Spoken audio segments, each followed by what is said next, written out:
I'm Jamie Williams. We're here with Auto News, and today we are going to talk about a topic that many customers probably have some questions about regarding leasing a car or buying a car.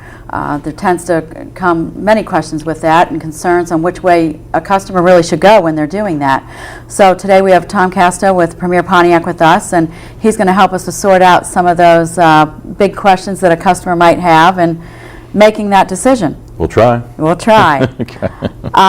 So Tom, you know, really the big question, a customer comes in and they're trying to determine, they find the car that they want, and now it comes time for the financing, and they need to decide, am I going to lease it or buy it?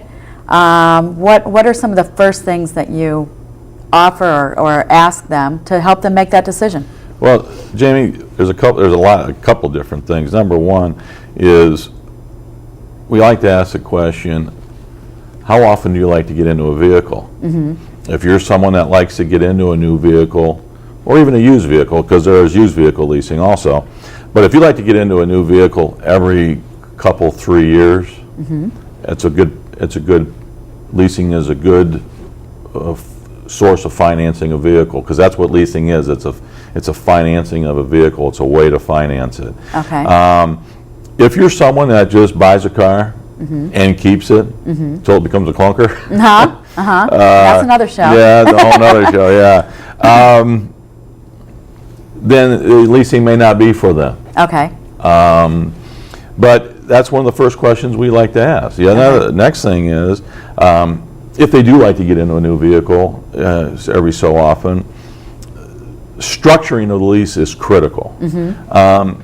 A lot of the leases you see out there are really, I mean, they're low mileage leases. Okay.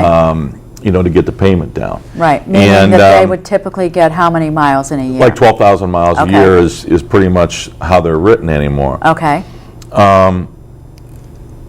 If you're driving 12,000 miles a year, that's great. Mm-hmm. Have your lease written for 12,000 miles a year.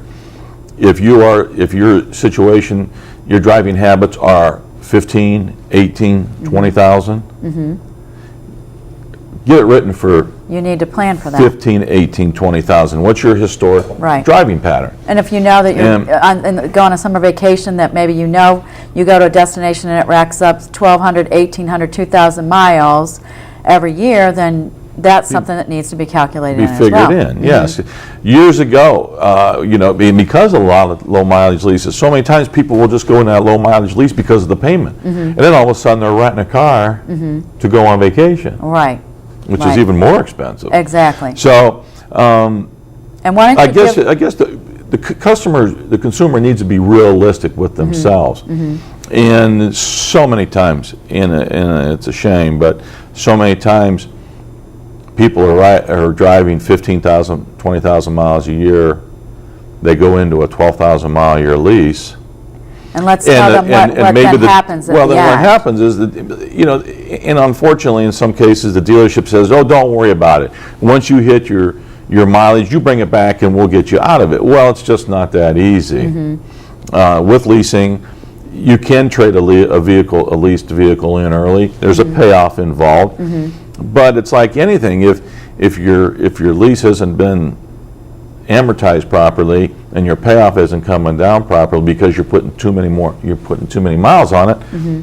you're going to be upside down in the vehicle. Right. Or if you keep the vehicle till the end and all of a sudden you should have had 36,000 miles on a vehicle and you got 60,000, you get mileage penalties at the end. Right. Then all of a sudden people get sour, well, leasing wasn't good for me. Right. It wasn't the lease product that wasn't good mm-hmm. for that person. It was the way it was structured. Right, and the way that it was and written. You have to be realistic with mm-hmm. yourself up front on how you're going to structure. Really, the customer is the only one that really knows what their driving habits are. Absolutely. And how much they drive, and so that should be part of the factor that they bring to the table and say, you know I drive 24,000 miles in a year. That's correct. Then the dealer can take that many miles, factor it in, and then maybe it's easier to compare it from leasing to a buy and see which really makes Well, sense based on and- some other factors too. Absolutely, and the whole idea about leasing is you're paying for the portion of the vehicle that you use in that particular term. And what's nice about with a lease is at the end of the term, you can turn it back in. Right, walk away. You can turn it back in and walk away. Yeah, you still have to maintain it. You still have to Right. take care of it. Right. Because those are some of the assumptions that, the leasing company, financial institution, or whatever is taking into effect, that the vehicle is going to be turned back in with some Right, normal wear and right, tear. right. But in with certain miles on it. Right. So normal wear and tear, let's talk about that for a minute since you mentioned it. What would typical wear and tear, what would that be? Well, they even in the lease agreements, they'll say that you must turn the vehicle in with a certain depth in the tread, Okay. in the tire tread. But a little ding here, a little scratch here, like for instance with General Motors, with GMAC, they have what they refer to as the square, and it's got some circles and it's got some Right. things on it. And as long as a ding or a scratch or whatever fits within That those template. categories, that's normal wear and tear. Okay. So it's really a nice program, and Okay. And so it- customers are advised of that up front? absolutely. Okay. And but for someone who just absolutely never takes care of their car, Right. because it's a lease car and they run it to death, they don't maintain it, they don't. I mean, They could be looking for some problems. they're going to be. Yeah, I mean, Yeah. you still have to treat it With care. properly. Right, I right. mean, because that's what the assumptions are made on. Okay. And years and years ago, people didn't have that. Now they understand it a lot Okay.